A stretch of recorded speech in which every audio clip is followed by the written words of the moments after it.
muuqaalkan ka horreeyay waxaanu ku falanqeynay filimka taxanaha habboon oo ay soo saarday shirkadda Astaan TV sidaanu ku sheegnay muuqaalkii hore muuqaal waxa jiray lagu duubay baabuurka ay saaran yihiin Jakarta iyo Dictoreysada oo aanu muuqaalkan ka horreeyay ku sheegnay in lagu duubay projector aan muuqaalka lagu duubin screen aad u qurux badan yahay green screen lama isticmaalo waxaan filayaa in la isticmaalo ama projector ama layer kale shalay waxa vlog ama behind the scene ka soo duubay Maxamed Saalax ama Mo Liibaan oo ku falanqeynaya ama ku sheegay qaabka u duubeen oo projector aad muuqaal aad u qurux badan ay ka duubeen sida aynu la soconay awal isticmaali jireen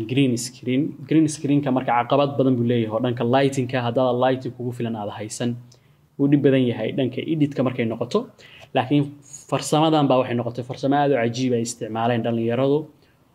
waana farsamo aad adduunka looga isticmaalo marka la duubayo baabuurta iyo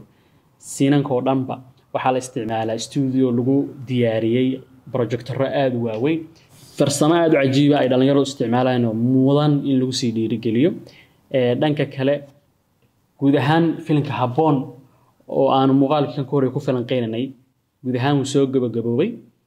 waxaan oran karnaa dhanka muuqaal duubidu okay bay ahayd muuqaaladii labada ahaa ee ugu dambeeyay balse dhanka sheekada qaabkay u dhamaatay si kasta iskula socoto laakiin qaab aad u xiiso badan kumay dhamaan qaab la qiyaasi karay bay ahayd dhanka sheekada iyo markaan ka eegno oo sheekooyin badan waxaa jira inkastoo actorka iyo actrishada sheekadu mar walba focuskeedu saarayaan laakiin waxaa jira sheekooyin kale aad u xiiso badan oo filimka laftarkiisa qayb ka ahaa oo la jeclaan lahaa meeshii ku dhamaadeen in la arko laakiin la arag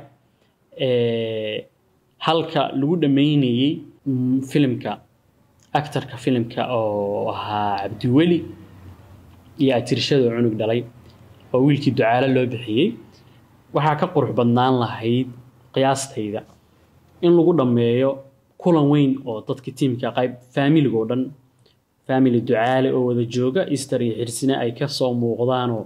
ayaguna family oo ilmo u joogan qaab noocaas inuu dhamaado qurux badnaan laakiin qaab iska kooban oo in la dadajinayo ay ka muuqatay ku dhamaaday sida kasto ay tahayba mar walba dhalinyarada filimka duubtay iyo dadka ka shaqeeyay shirkadda Astaan oo hormood u ah TV-yada hadda ka jira wadankaba ay ku amaanan yihiin shaqo qurux badanna way qabteen inta in ka badanna waan u sii rajeynaa inay gaaraan sidoo kale waxa hadda posterkiisa soo baxay ama xayeysiintiisa qaybta filimka ay ramadaanta soo sii deyn doonaan shirkadda Astaan oo la yiraahdo Hayaan sidan xog ku helay waxa filimka lagu duubay Nairobi ama Kenya sida u taqaanaan oo film sameeyaal aad u khatar ay joogaan oo aan ka garanayo Somali React dad aad u jeclaa waxa way muuqaal duubidooda iyo qaabkay short filmyada yarka u sameyn jireen muuqaalkan guud ahaan wuxuu daaranaa inaanu muuqaalka qaybta aad ka qurux badneed iyo dhalinyaradu farsamada cajiibka ay keeneen inaan ku baraarujiyo iyo sidoo kale Somali film industry marka aanu ka hadlayno waxa laga maarmaana inaanu ka hadalno ciladaha ugu badan ee wadanka ka jira markay noqoto film sameynta iyo hawlahaas waxa koow ka ah xirfadda dhalinyarada in ay online ka bartaan ma ahane film school ama xirfadda meel ay aad uga bartaan oo sida wadamada dariska iyo kale looga barto wadanka kama jidho caqabada ugu badan ee shirkadaha filimada soo saara ama shirkadaha noocaas oo kale sida Astaan oo kale ay marar badan wajihi karayaan waxa kamid ah boos kasta marka filimka la sameynayo shaqo aad u badan ma aha kaliya camera laakiin waxa jira shaqaale badan oo ku hareeraysan oo u baahan xirfadeeda in la helo laakiin aan la helayn marka wadanka la joogo laakiin wadamada kale ay aad u fududahay in la helo oo xirfad la wada leeyahay taasna waxay ka imaanaysaa wadan kasto burbura dadkiisuna way la burburaan laakiin waxa laga maarmaana in Somali film industry ay ganacsatada iyo dadka shaqadan hadda gacanta ku jira inay maal geliyaan sida Astaan TV iyo Bile TV ba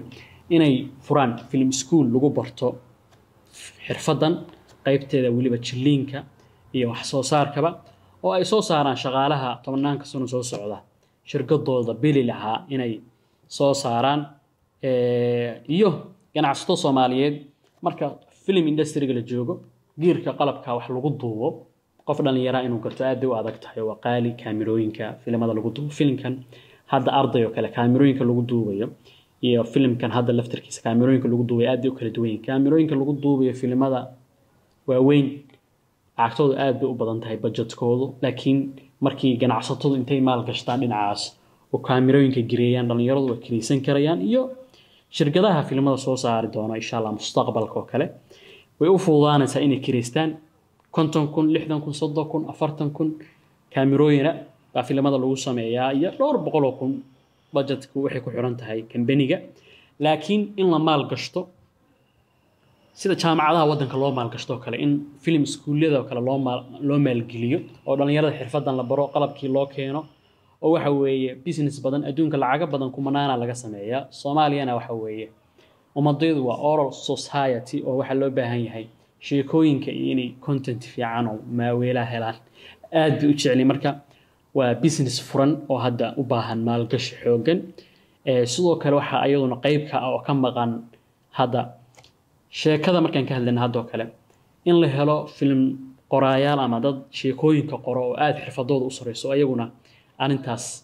aad u baahan tahay iyo sheekooyinka hore Soomaalida laftarkooda u baahan in qaab qurux badan loo qoro dadka bulshadu ma aha inay u arkaan inaan dhaliilayno oo dhaliisha waxba lagu saxaa laakiin inaan wax ka sheegayno eedeynana ma ahana waxa weeye intay qabteen ku mahadsan yihiin inta khaldan oo ama inta markaas ay awoodi waayeen inay bili saxaan inaan ku dhiirigelino weeye inaasan ku soo gabagabaynayaa fadlan janaalka hadda ku cusub tahay YouTube-ka si aan waxa weeye muuqaalo badan u soo gelino dhiirigelin ugu noqoto nagu soo biir sidoo kale page-kayga Facebook-na follow na soo dhaha aad u mahadsantihiin intaan tan iyo muuqaalkan lamid ku kulmi doono amaana Allah